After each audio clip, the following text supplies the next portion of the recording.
Hi, welcome back to my channel. I have been the least disciplined version of myself for the last arguably 2 months.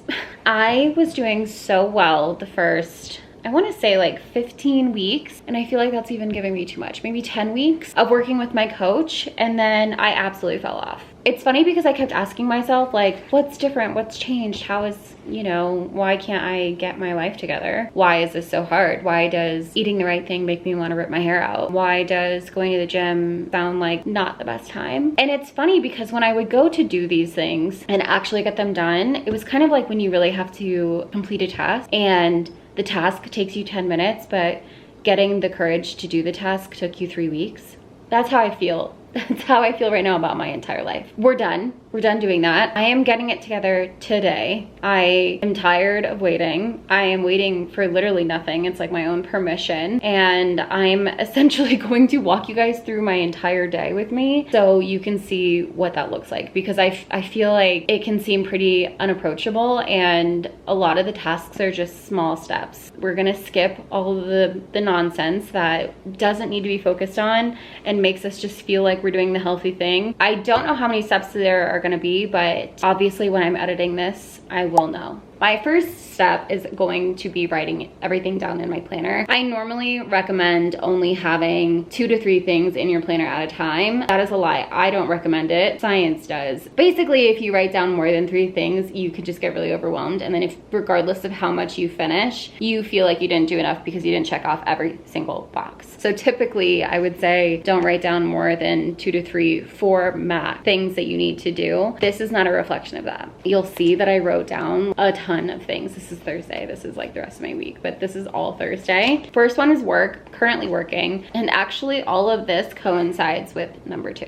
Step number 2 is just getting the things that have been sitting on your to-do list or causing any anxiety off the to-do list. Like, get them done, knock them out. And this applies to work and home and everything in between. So for example, one of the small things I want to do is go pick up my mail. It's been 3 days, go get your mail. I have notifications saying that I have packages, just go get your mail. I hate having notifications on my phone, and that's something that's guaranteed to make me feel better. Things like that. That's what I want you to do absolutely first, because you do not need to be thinking about those things the rest of the day. It's going to hinder your attention and your ability to be present if you do not focus on the little nagging things that have been sitting on your to-do list for God knows how long. Tip number 2 is you are the content that you consume. You're the content you consume. And I don't know about you guys, but ever since TikTok was taken away, given back, I've done nothing but doom scroll for arguably the last week. I thought I was in preparation of not having the app anymore, and then after the app came back, I was really empowered to start posting a lot, and that means I have not really left the app. I'm not even gonna look at my screen time. I'm gonna say it again, you are the content that you consume. So what does that mean? I'm going to start playing podcasts again and reading books, because I used to do that every day. I would read a couple of pages of a book. I'm not saying I'm like a doom reader. I wish I was, but I'm not. Previously, even if I didn't make the time for reading a book, I would still be listening to podcasts so that I wasn't just glued to my phone, not doing any critical thinking, really just having like an intake of information that I didn't have any control over. And that can cause you a lot of anxiety. Imagine going from a political TikTok and the next one is like some funny video of this guy falling.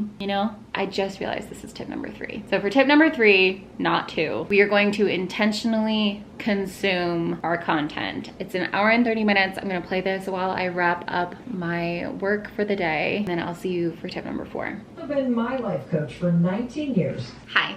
So the next thing I'm gonna do, and I believe this is number 4, I'm going to eat. And I know that sounds really straightforward. Too many times have I been relying on my hunger cues, and then I either end up severely undereating one day, overeating the next, vice versa. It's just an awful cycle. Food is fuel. I need fuel to exist. My goals require fuel. It's cold outside. Food actually has a thermogenic property that if you are actually nourished, you'll be less cold. So regardless of the reason that you find, eat. So here's all my meal prep. I have purchased all of the groceries that I need to be able to eat in this meal plan. I've done the work. I literally just have to implement the work. So we're taking the work and we're moving it to the implementation stage, because there's no reason that we don't have this stage if we already did this one. Okay, so I finished one of my, I just sliced my finger open. But I was so confused what the heck this box was that I was like trying to open it with one hand and I like ripped. It wasn't even like a paper cut, like it like sliced the end of my finger open. Anyway, what I'm really confused by is I definitely didn't order this and it doesn't say who it's from. This is so weird.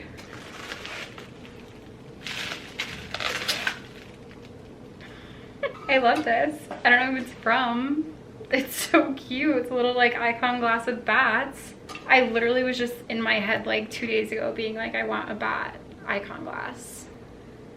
So cute. None of my friends told me they were doing this. This is so cute. Okay, maybe with this one I can figure out who it's from. I love surprises. I wouldn't say I'm like a gift receiver, but I love surprises. So if in that surprise is a gift, like it's so exciting to me. What the heck? Here's some more icon glasses. I'm so confused. There's a super cute red heart one. What's going on? And then a pink heart one? Like a pink heart. What? I just like randomly got 3 icon glasses in the mail. This is so crazy. That was the most random but like coolest surprise. This is so awesome. Wow, someone loves me and like obviously watches my content, because how else would they know? I feel like normally I would be like, oh, I know who watches my content, but in the last month alone, like half of my friends are like, no, I watch it, and now I don't know. This is my personality. Hearts and bats. Freaking bats. That was so cute. Okay, moving on. Tip number 5 to getting your together and becoming your most disciplined self. I've said it once, I'll say it again. You have to have a clean space in order to have a clean mind, and I mean that with my whole body and soul. I would do the research in order to write a dissertation on it. That's how passionate I am, because I know it's out there. So we just got all of our hangers in. These are 50 hangers. We adulted too hard and decided to do all of our laundry on the same day. So I haven't had hangers to do my laundry. So it's all over the bed and it's all clean. And then I also have laundry in the dryer, which is also super annoying. So it's bad. If you're wondering like, wow, Danielle, this looks really messy. It is really messy. So I'm gonna clean all of this right now, and you will see it after this transition that I hope goes smoothly. Okay, hear me out.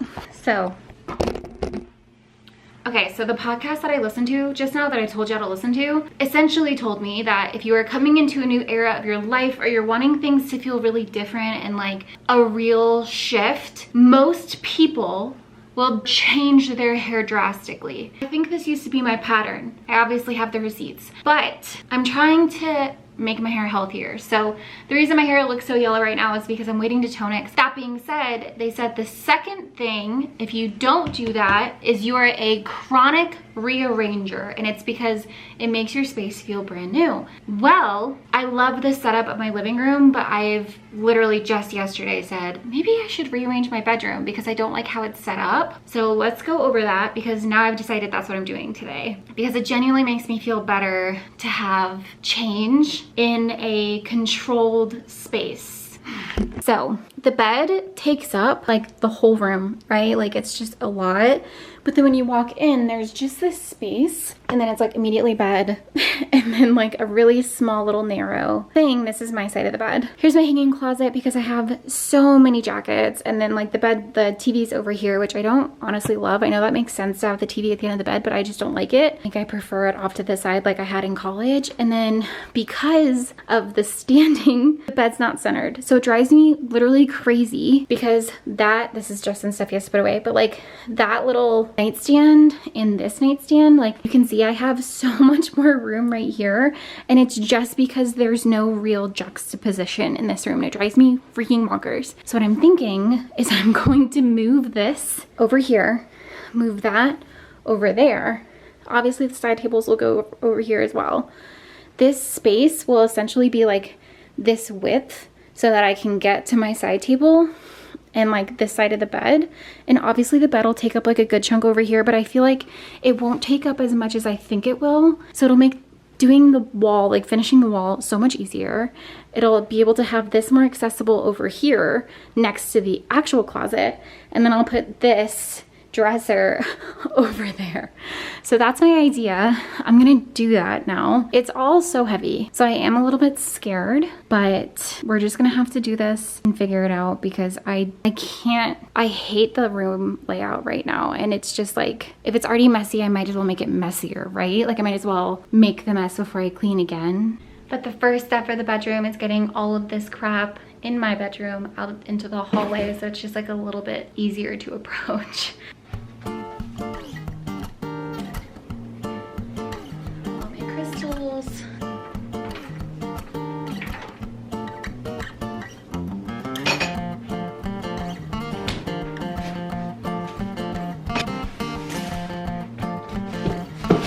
If I sound like I'm dying, I am. But oh my God, I think it looks a million times better. It looks so much bigger. I was right about this space. You can see more of the carpet. That was like the whole purpose of me changing my room colors. Like, I think it looks absolutely beautiful. I think it looks so much better. I'm sorry, I'm so out of breath. Like literally just got done moving the bed. I'm so happy I did this.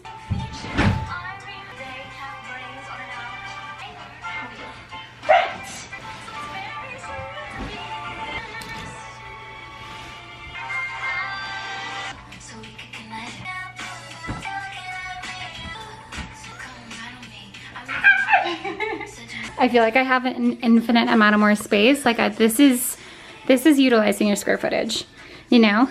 Wow.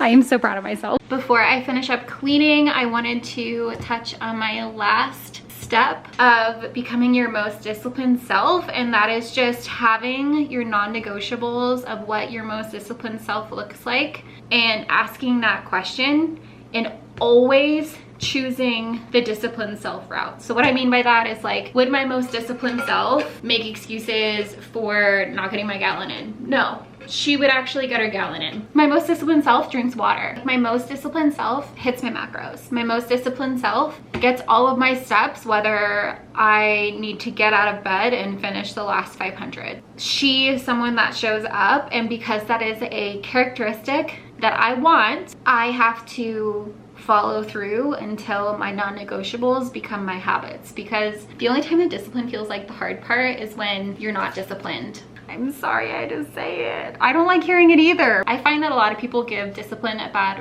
rep because they don't take discipline for what it is. They try to make it toxic, and so they're like, well, you're just always saying no, or you're always doing this. And it's like, no, those are just things that are aligned with my goals, and your goals can be completely different. You're still disciplined if you have a goal to read 12 books this year. Every time you intentionally sit down to read pages out of a book, you're being disciplined. Like, it doesn't matter what the goal is, as long as you are actively choosing, I'm going to do this whether I feel like it or not. Trying to make sure that the person that you want to be, or even further, the person that you say you are, has the proof in the pudding. And the pudding is your self-description, and the proof is your actions. I didn't know where that was gonna go, but I do like where it landed. Anyway, I'm gonna eat my snack because I have to go hit my step, but that is the last tip that I have, and I feel really good about today. I feel really reset and clean, and like I can exist going forward and just like absolutely kill it. Also, before I wrap up this video, I did just get my check-in results from week 18, and Val's an angel. Like I said, I am on my period, so she gave me 2 free meals, which is amazing.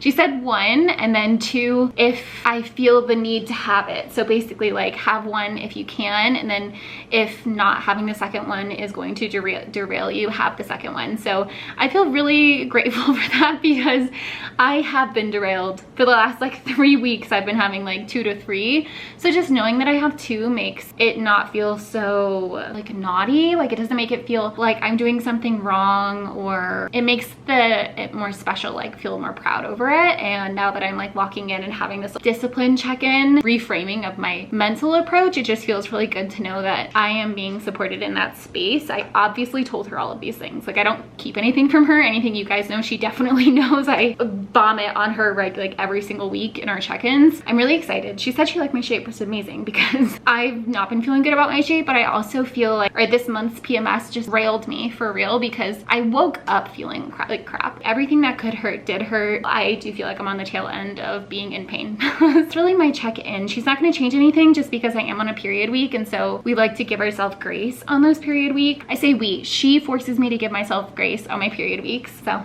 yeah. Thank you so much for watching this video. I hope it was helpful in some regard, or you got something beneficial from it. I hope you liked it. If you did, please like and subscribe because it really helps my channel, and I post twice a week, so I will talk to you soon.